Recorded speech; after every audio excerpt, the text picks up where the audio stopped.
Vous vous demandez tous les jours comment gagner de nouveaux abonnés sur Instagram ? Bonjour, c'est Bertrand, votre coach web. Bienvenue dans ce nouvel épisode du podcast, épisode 329. Et oui, comment on gagne de nouveaux abonnés sur Instagram ? C'est souvent la question que j'ai en formation, d'étudiants, etc. Et c'est une question la réponse n'est pas très simple. Il y a plusieurs méthodes plus ou moins avouables, dirons-nous. Je reviendrai pas pour l'instant sur les méthodes type follow pour follow, même si j'en parle à mes étudiants et en formation. Je leur dis que c'est une méthode qui existe. Mais il y a une méthode qu'on préconise en général, c'est de créer de l'interaction, de la discussion et ce qu'on appelle donc de l'engagement. Et dans cette question de l'engagement, il y a toujours une question qui se pose c'est de savoir si on en a assez. Est-ce que j'ai assez de commentaires ? Est-ce que j'ai assez de réactions sur mes photos ? Est-ce que j'ai assez de j'aime ? Est-ce que je fais finalement un bon score ? Et un bon score, alors bien sûr, s'il y a une question de est-ce que j'en fais assez, c'est finalement aussi qu'il y a un élément de comparaison. En faire assez pourquoi ? Pour progresser, en faire assez pour intéresser des sponsors, en faire assez par rapport à ce que font mes concurrents potentiels. Et voilà, comment on sait ça ? On fait un petit calcul, et on fait un calcul qui s'appelle le calcul du taux d'engagement. Alors ce calcul de taux d'engagement sur les réseaux sociaux, on l'a fait quasiment sur tous, on avait commencé à le faire notamment sur Facebook, quand Facebook avait donné des statistiques. Les réseaux eux-mêmes des fois les calculent avec leur méthode de calcul à eux. Aujourd'hui je vais vous donner plusieurs méthodes de calcul.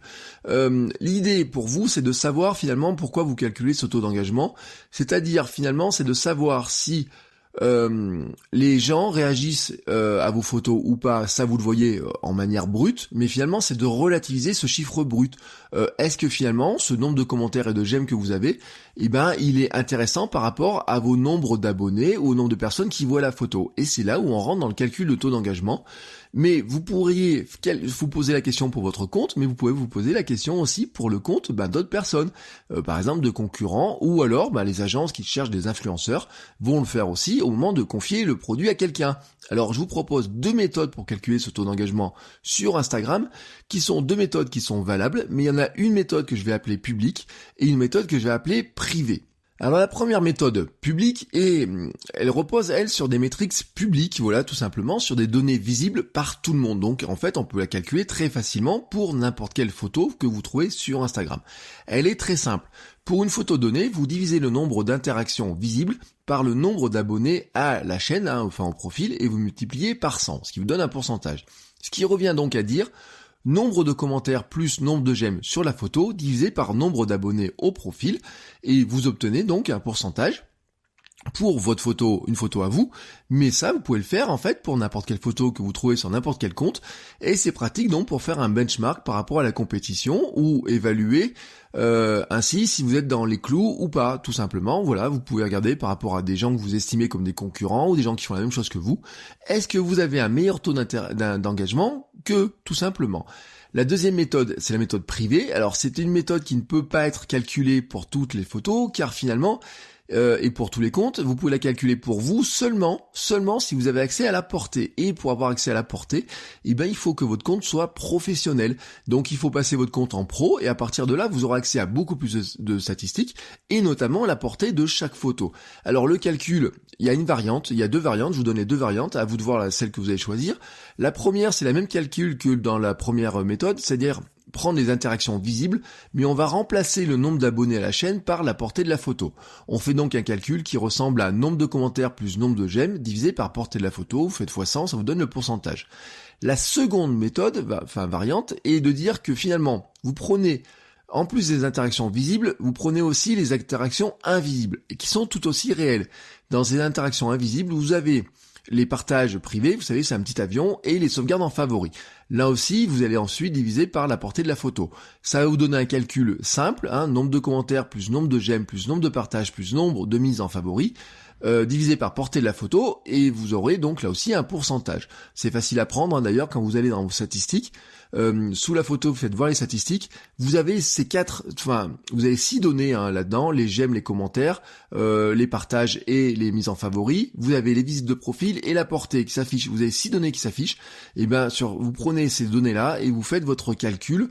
Les visites de profil, j'en tiens pas compte parce que finalement, est-ce que c'est vraiment l'engagement ou pas, comment on le calcule, mais à 1000, vous pourriez l'ajouter à vous. Cette deuxième méthode, quelle que soit la variante, celle qui prend en compte finalement la portée, est souvent plus intéressante en chiffres, en pourcentage, parce que finalement, Vous savez que l'algorithme n'affiche pas toutes les photos à vos abonnés.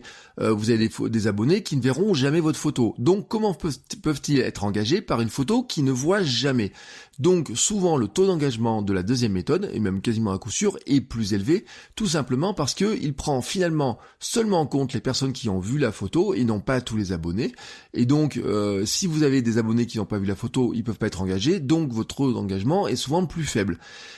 Mais cette méthode-là, je vous le répète, vous pouvez l'utiliser pour votre compte à vous si vous avez accès, si vous avez passé votre compte en professionnel, donc si vous avez accès aux stats de portée, et vous pourriez l'avoir seulement pour un autre compte, seulement si l'autre compte vous donne accès à ces fameuses stats complètes. Sinon, vous pouvez pas le faire. Alors, laquelle méthode on va choisir? Et ben là, ça va dépendre de vos objectifs. Les deux méthodes, enfin, on va dire 3 avec la variante, sont valables, mais la méthode publique est adaptée si votre but est de faire un comparatif de votre compte avec ceux du secteur, de chercher aussi des influenceurs sans leur demander leurs stats. En fait, c'est même l'unique solution puisque finalement, c'est la seule méthode qui fonctionne si vous n'avez pas accès aux statistiques vraiment détaillées. C'est aussi la seule méthode qui fonctionne si votre compte n'est pas pro, tout simplement, si vous n'avez pas accès aux statistiques de portée. La seconde méthode, la privée, est adaptée, plus intéressante pour faire une analyse détaillée de votre compte, car elle vous permet de regarder vraiment plus en détail ce qui plaît ou pas à vos abonnés qui ont vu la photo, et vous n'allez pas seulement vous contenter de faire un calcul sur les commentaires ou les j'aime, vous pouvez aller en disant tiens, je vais regarder aussi les partages privés et les en stories notamment, vous savez, c'est vraiment le petit avion, c'est vous pouvez envoyer à quelqu'un d'autre la photo. Et c'est un très très très bon indicateur pour savoir si finalement quelqu'un estime que votre photo doit être vue par quelqu'un d'autre. Donc finalement, si il a envie de la partager avec d'autres personnes, c'est un vraiment bel indicateur de viralité parce que la personne qui va la recevoir, elle peut la regarder, mais elle peut aussi s'abonner à votre compte. Donc c'est comme ça que votre compte peut progresser.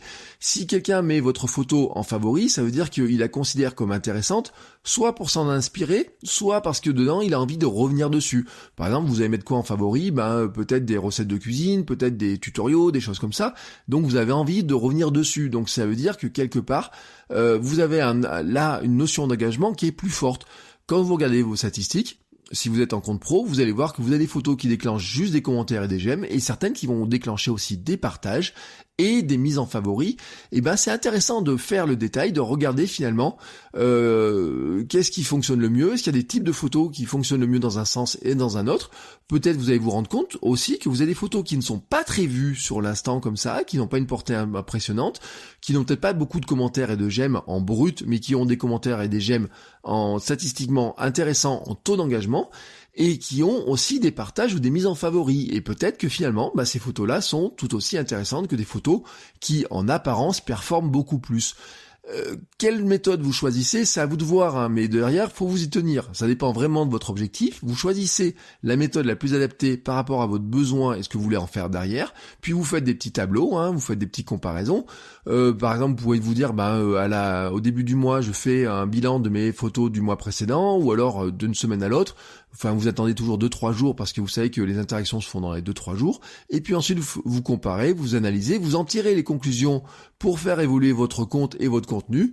Et ainsi, vous arrivez à piloter un petit peu mieux et à voir un petit peu, finalement, ce qui fonctionne en termes de commentaires, de réactions, et finalement aussi ce qui fait réagir les gens. Et là, vous avez quelque chose qui est plus intéressant pour vous, pour vous dire, tiens, je sais que ce type de photo-là fonctionne mieux en termes d'engagement, en termes de portée ou en termes de partage. Voilà, c'est une méthode intéressante. Le taux d'engagement, on le calcule pour plein de réseaux, pour tous les réseaux sociaux, on pourrait le calculer. Sur les différents réseaux, on a des méthodes qui varient un petit peu. Et je vous le dis aussi, c'est que les réseaux eux-mêmes ont chacun leur petite méthode de calcul. Par exemple, Twitter, je sais qu'ils ont plutôt la méthode 2, c'est-à-dire qu'ils vont vous inclure dedans plutôt la portée plutôt que votre nombre d'abonnés. Vous avez aussi des outils externes qui le font, mais ce qui est bien, c'est de savoir sur quelles données se base l'outil externe. Donc maintenant, vous êtes en mesure de comprendre comment on peut calculer les taux d'engagement. C'est à vous de voir quelle est votre méthode, celle qui vous semble la plus appropriée pour vous. Voilà. Voilà, je vous laisse donc sur ces considérations statistiques. Je vous souhaite à tous une très belle journée. Si vous avez quelques minutes, n'hésitez pas là dès maintenant à venir sur iTunes, laisser un commentaire ou une petite note. Ça aide le podcast à se développer, à être découvert par d'autres personnes. On peut pas calculer le taux d'engagement sur des podcasts, mais sachez que vos commentaires et vos notes font vraiment plaisir et ça aide vraiment le podcast à se développer, à être connu par plus de personnes. On s'entraide plus et on fait grossir ainsi la petite famille autour du podcast. Voilà, sur ce, je vous souhaite à tous une très belle journée et je vous dis à demain pour un nouvel épisode. Ciao les créateurs!